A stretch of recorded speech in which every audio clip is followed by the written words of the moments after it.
Hello, this is News Now, reaching you live from iBrandTV News Studio in Lagos, Nigeria.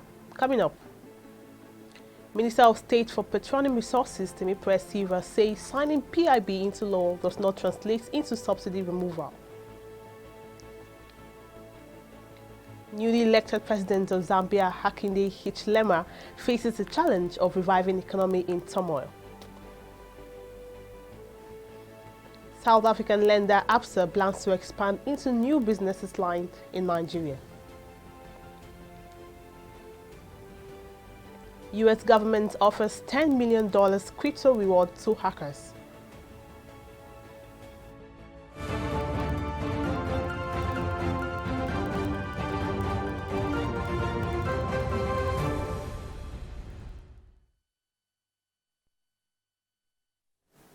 Glad to have you join us here, and here are some stories we're tracking at this hour. I am Margaret Topera.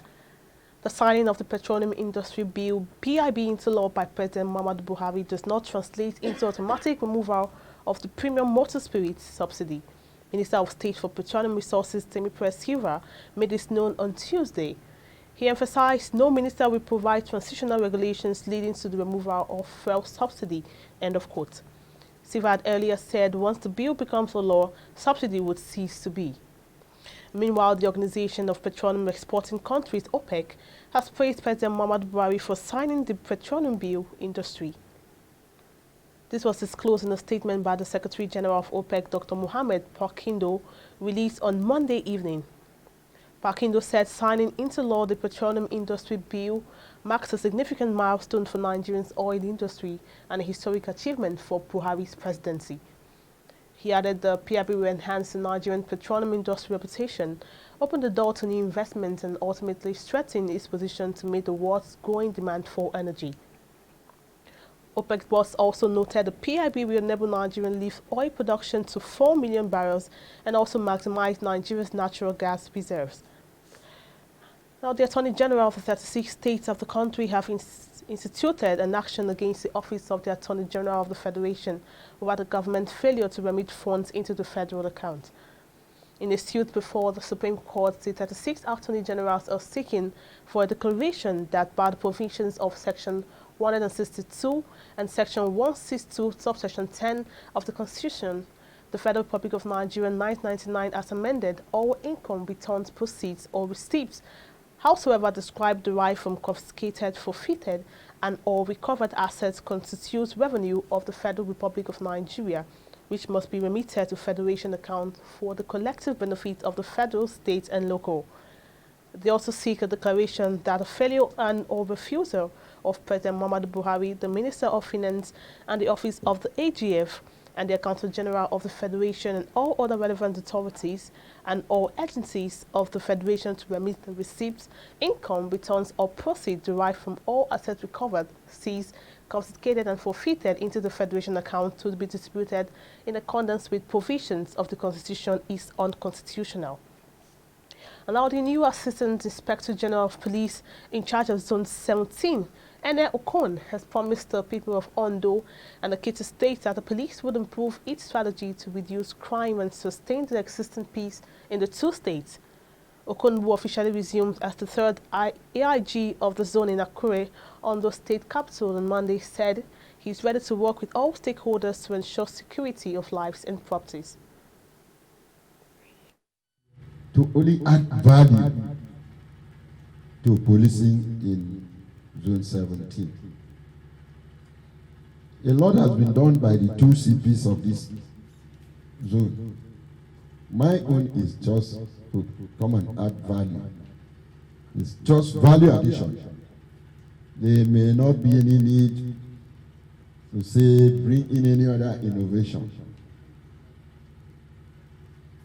Also, I am very much abreast with the fact that this is the area that community policing is working and working well. And for the policemen, I have very zero tolerance for laziness and, of course, corruption. Now, Governor Oyetola has warned against any act of violence that could disrupt the existing peace in the state. In a statement issued by his chief press secretary, Ismaili Omipidan, the governor condemned unruly behavior exhibited by some aggrieved members of the party, which led to some people sustaining injuries. To be those that feel maybe aggrieved with the process. That is why the national level, in their own wisdom, decided to set this panel all over the states of the country, so that if there are issues to be looked into, the committee will look into, and to ensure that justice is done. They should be calm, they should go back home with this confidence that APC is one. The national level has delegated us to ensure that we look into these petitions and make sure that every party member is carried on board. We have confidence in them because they came yesterday and they addressed the press, they addressed all of us. And this morning again, they are around to listen to us on all the petitions. And we believe that they will do justice, equity and fairness to all our petitions. In other news, the Federal Ministry of Humanitarian Affairs, Disaster Management and Social Development is taking its message of enterprise empowerment to the grassroots. It is doing so by training local government officials who are in turn sensitizing the poor on programs that could potentially leave them out of poverty. Here today, they were trained today about the GEEP program, which is Government Enterprise Empowerment Program. A lot of them had questions. We answered them as much as we could. So the essence of the program was the training, 27 desk officers. Those people in the local governments, people who know the area. We also use the criteria of people who are willing to do the job. We didn't just select randomly. There was a thorough process of selecting these people. And we hope that they're going to do what they're supposed to do. We believe they're going to do what they're supposed to do in the local government. So part of our mandate is to sensitize people. And that is why the ministry had to look for an agency they know that has the capacity, that has the reach, which the National Orientation has. We have our staff in all the local governments, in the communities. We have our hands and the outreaches. So from there we get at them. Community gatekeepers, the traditional rulers, the town union leaders, women groups, youth bodies, the churches. So sooner we get into them, sensitize them, draw attention, drum support for it, definitely they will. Up next is business news.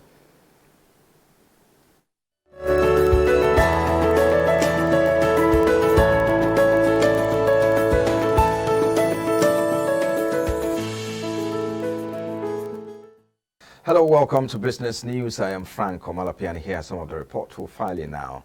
It's no longer news that President Muhammadu Buhari has signed into law the Petroleum Industry Bill. But what is now news is the reactions the law is beginning to generate and how it will impact the economy, especially the people in the oil-producing communities. There is the argument for and against whether the 3% allocation for the host communities is enough or not. To give us better perspective to these issues, an economic watcher, Mr. MUDA YUSUF, joins me now. He's the immediate past Director General of Lagos Chamber of Commerce and Industry, LCCI. Thank you for joining me. Thank you. Yeah, so let's begin. I know that there are expectations are quite high as regards this bill that has just been signed into law. Let's begin from there. What are your expectations so far? Well, first, let me say that there is no perfect legislation. I know there have been issues, from quite a number of stakeholders as regard whether the president should have signed it or not. But let me say that there is no perfect legislation. You can always improve on situations. In terms of expectations, one of the biggest challenges that the sector has faced, I'm talking about the oil and gas sector, is the uncertainty around the legislative framework. And that has significantly slowed down the level of investment, because it is difficult to invest in an environment of uncertainty. We have been on this PIB story for close to 15 years. Now we have got it signed. It may not be perfect, but it has brought some clarity into the regulatory space. So that will scale up the level of confidence because, I mean, the uncertainty has reduced and we expect a lot more investment to now come into that space. The upstream, the downstream, the midstream, and all of that. So the expectation is that we are likely to see a lot more investment because of the fact that the degree of uncertainty in the sector has reduced. And some of the provisions are also very positive. They are likely to impact positively on investment or investors' sentiment around the oil and gas sector. So to that extent, I think it will impact the economy very positively. You're talking about investment, and you also look at, especially in the downstream sector of the petroleum industry, a lot of people expect that more liberal decisions should be made as regard the value chain and all of that. Do you think that these law will make any difference in that? Because over the years, even though we've had a lot of policies come up and issues come up or discussions come up, but we've not really had, you know, that policy, some of those policies have not really had impact in the downstream sector. Well, the Petroleum Industry Act, as we should call it now, is a very comprehensive piece of legislation. It's very robust and it covered practically all aspects of the industry. Whether you are talking about the upstream, which is about production, right, the midstream, the downstream, and all of that, and of course the host community. And of course, you know that the Act focuses first on the governance framework for the oil and gas sector. Right. It focuses on the fiscal terms, which are the conditions, you know, the commercial considerations that investors look at, you know, to assess whether these investments in the sector is profitable or not. And of course, the third major component is the host community provisions that are there. Concerning the value chain or the broad spectrum of the industry, it covers everything. The downstream, of course, is covered. All the issues of the regulation, liberalization, all of these elements are covered in this legislation, you know. But, you know, for some aspects of the law, implementation may pose some challenges, especially when we begin to factor in the issues of what we call political economy. And a lot of that comes into play in the downstream sector. Recently, we heard the president, when he was talking about issue of subsidy or no subsidy and all of that. Right. It wasn't coming across as though the government was committed to the deregulation of the downstream.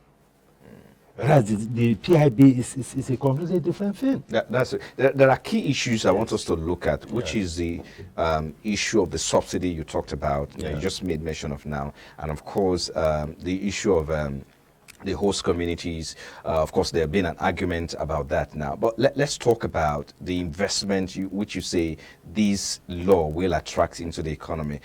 Do you think that the NNPC, as it were, the government agency as it is, will still be playing the big brother as it were in the sector, given the fact that you've said this bill will throw up the sector for investment? No. You see, the governance component of the legislation has structured the NNPC in a way, first, that is going to be a purely commercial entity. Secondly, we are not likely to see the kind of political and bureaucratic interference that have been seen. So it's going to function more like a purely business entity, which is what we need in that sector. Because what you have currently is like a quasi-government institution. Of course, they play a lot of role in the area of investment, but there are still these elements of bureaucracy, political interference, in appointments, in process, and all of that. So this bill, I mean, this act will reduce all of that. So we expect a more effective and a smarter governance framework from the NNPC. And it's not going to have that kind of overbearing influence that it used to have.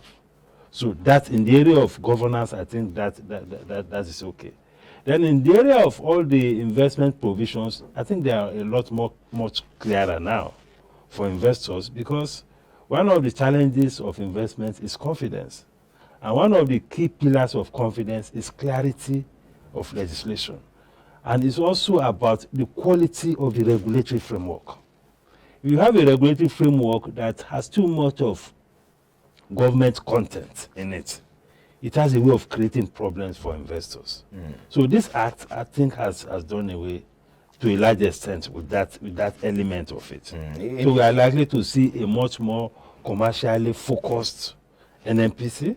We are likely to see a lot more business-friendly environment, investment-friendly environment from both the regulatory framework and from also the general policy perspective. And we're also likely to see a lot more liberalization in the sector, particularly in the downstream, because you still have a whole lot of issues around the downstream. But whether we have the political will to follow through on the reforms that this act is putting on the table across all the levels of the industry is a different matter. Because as we speak, we have quite a lot of people who have vested interests. We have a lot of people who are benefiting from the status quo. And we know that up until now, the oil and gas sector, particularly from the NNPC perspective, is one big platform for patronage. You know, all of these things are likely to go away. All right. And we're likely to see some resistance, reluctance. But the good thing is that we now have an act to work with. That's right. That brings us to the issue of the subsidy controversy, whether it's still being paid for. The other time, in a moment, the government will come up and say, look, we've taken subsidy away. And then in another step or in another statement, and then the subsidy is back. What difference do you think this law or this PIB that has been signed into law will make as regard some of those controversies we're having around subsidy? Well, the controversy around subsidy, subsidy varies with oil price. That is why at the time we said there was no subsidy. There was no subsidy at that time in truth, because oil price has reduced, cost of importation reduced, and the pump price was able to cover the cost. So at that time, there was no subsidy. But the moment we had an increase in oil price, cost of importation increased, the price remained the same, therefore the subsidy began to grow. So that is what is causing all this volatility, all these swings in subsidy. Today there is subsidy, tomorrow there is no subsidy. But having said that, this legislation or this act is also proposing an entire reform of the downstream.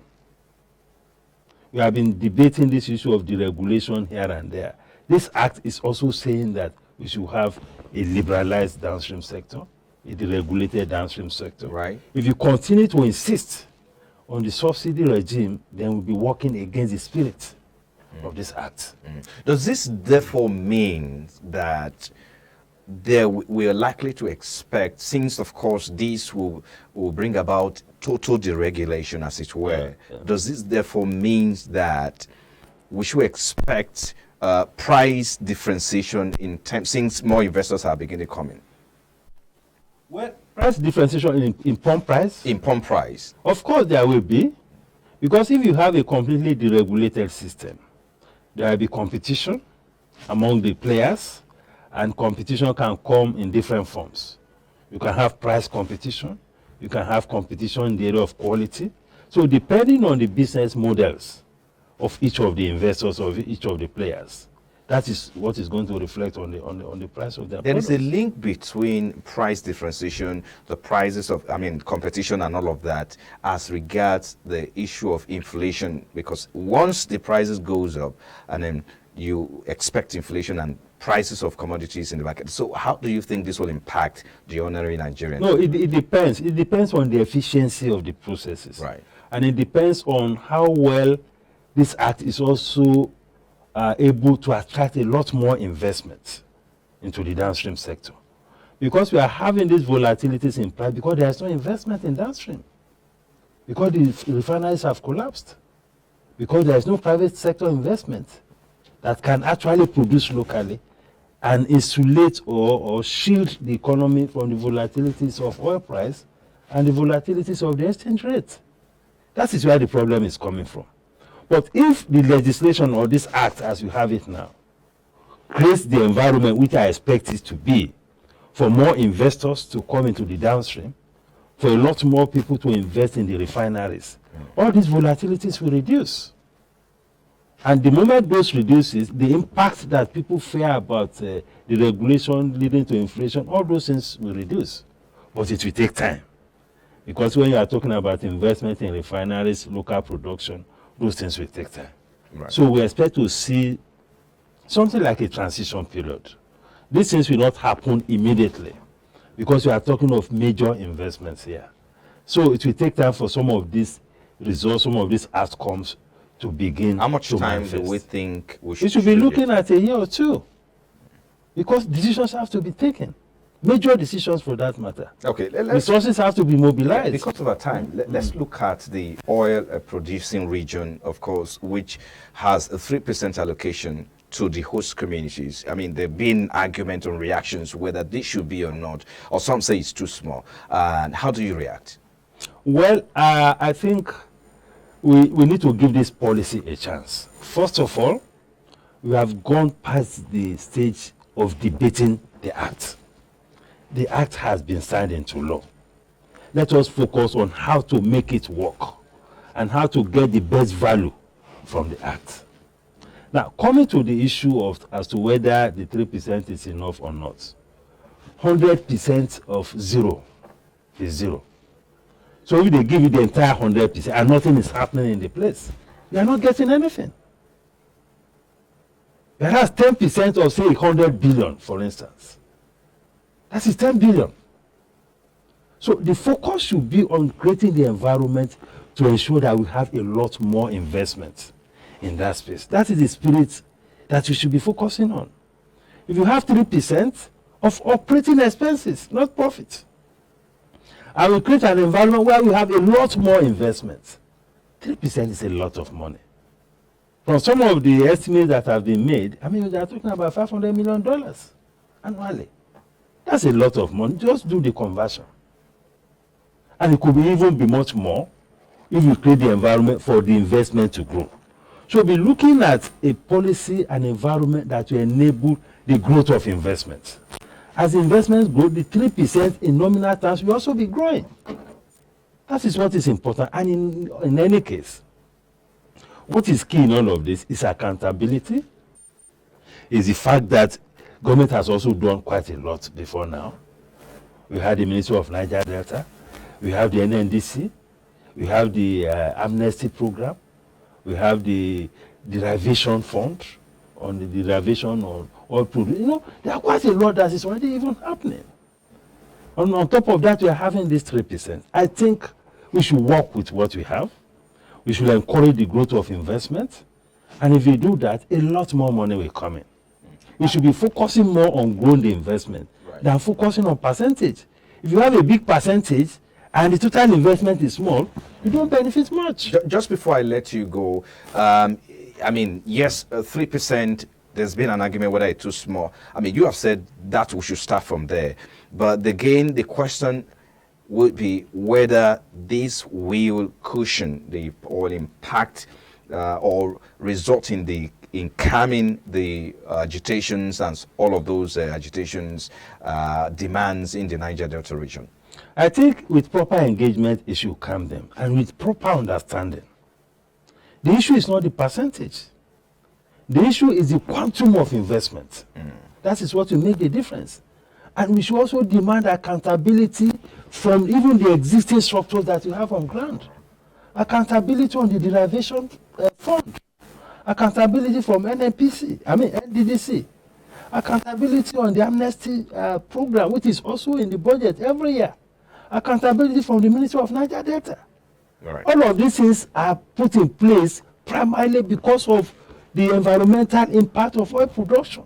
So the primary consideration should be oil producing communities across all these programs. Well, I'm afraid we'll have to leave it there. Thank you so much. Lots of issues to talk about, but we'll have to leave it there. Thank you so much, Mr. MUDA YUSUF is the immediate past Director General of Lagos Chamber of Commerce and Industry. Thank you for your time. Thank you.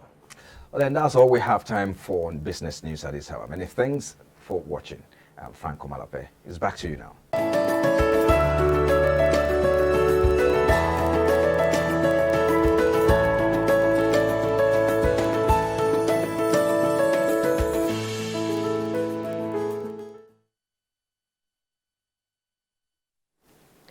Thank you, Frank. Now we continue with business news on the African scene.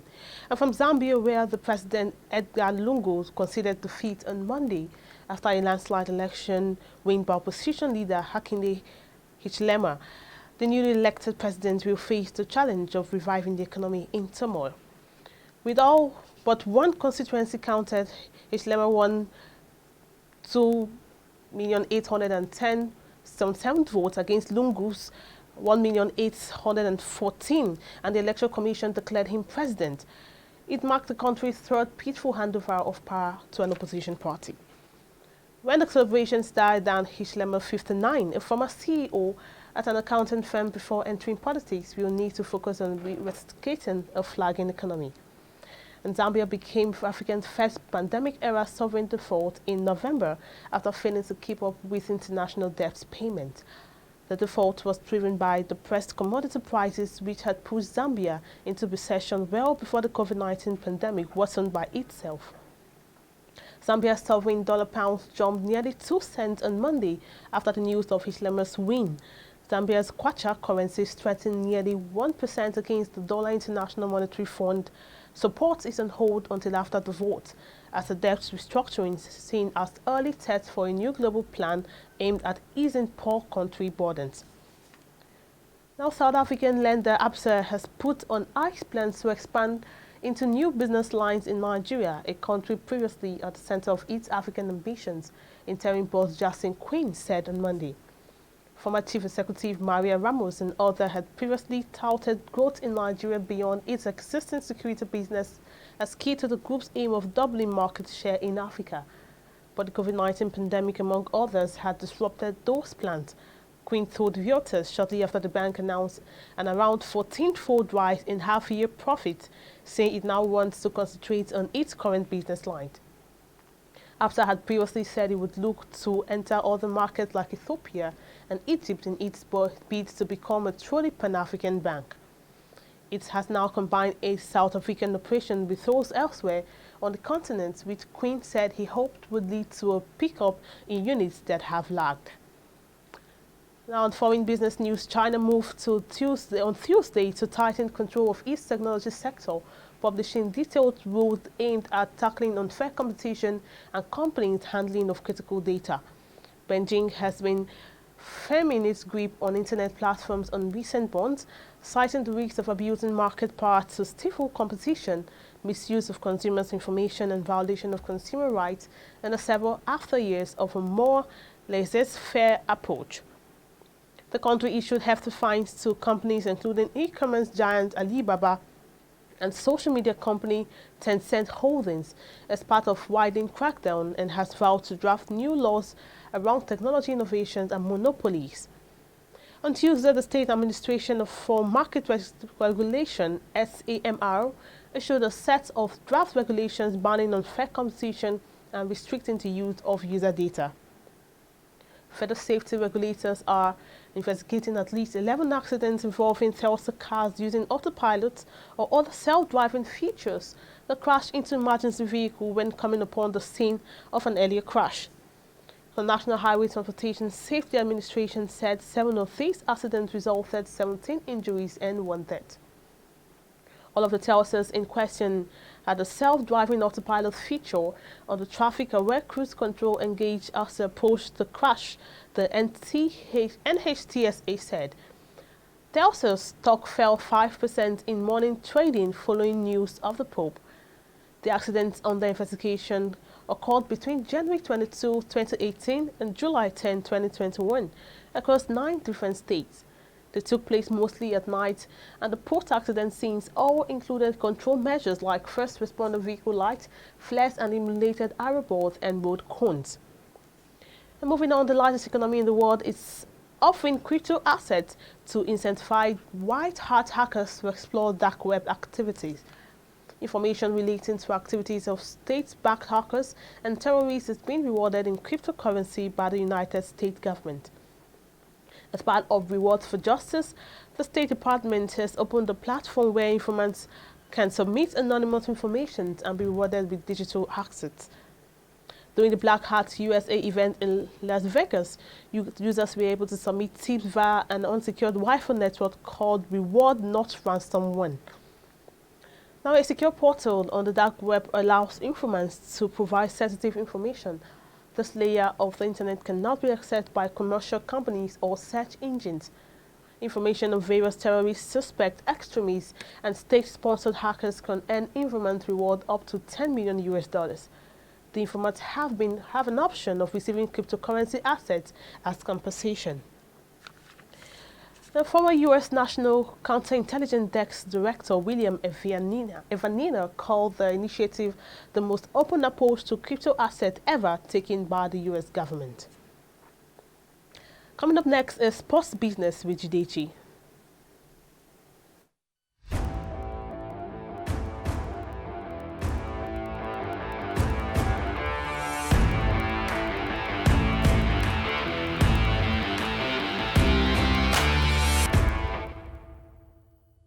Welcome to the Sports Business Update. I am Jidechi Chidi. Now, Barcelona president Joan Laporta has revealed the Spanish club is in £1.15 billion debt, describing the situation as very worrying. The club's wage bill currently accounts for 103% of total income, with Laporta blaming predecessor Josep Maria Bartomeu for the debt, accusing him of leaving a terrible inheritance. Extending Lionel Messi's contract would have made the wage bill accountable for 110% of revenue, which La Liga refused to accept. Quote, our salaries represent 103% of the total in the club's total income. That's 20 to 25% more than our competitors, said Laporta, now in his second term as president after winning March's election. Quote, the second thing we had to do after we arrived was to ask for a loan of 80 million euros because otherwise we could not pay the salaries. The previous regime was full of lies, end of quote. New signings Memphis Depay, Eric Garcia and Rey Manage were only able to be registered by La Liga after defender Gerard Piqué agreed to a wage cut to comply with salary cap rules. And moving on to other stories, striker Tammy Abraham has completed a 40 million euros move from Italian side Roma to Chelsea. Abraham, Chelsea's joint top scorer last season, joins the Serie A club managed by former Chelsea boss Jose Mourinho on a 5-year deal. It is understood that the deal for the 23-year-old England international includes a buyback clause set at £68 million. Abraham, who has had loan spells at Bristol City, Swansea City, and Aston Villa, flew to Italy on Sunday for a medical after Roma struck a deal with European champions Chelsea, who had on their own part resigned their former striker Romelu Lukaku from Inter Milan for £97.5 million on Thursday. And that's all for now on the Sports Business Update. It's back to you in the studios.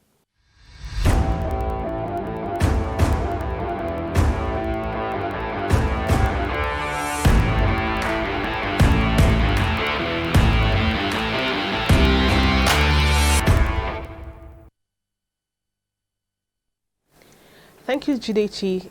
And now the entertainment business. Marvel's Black.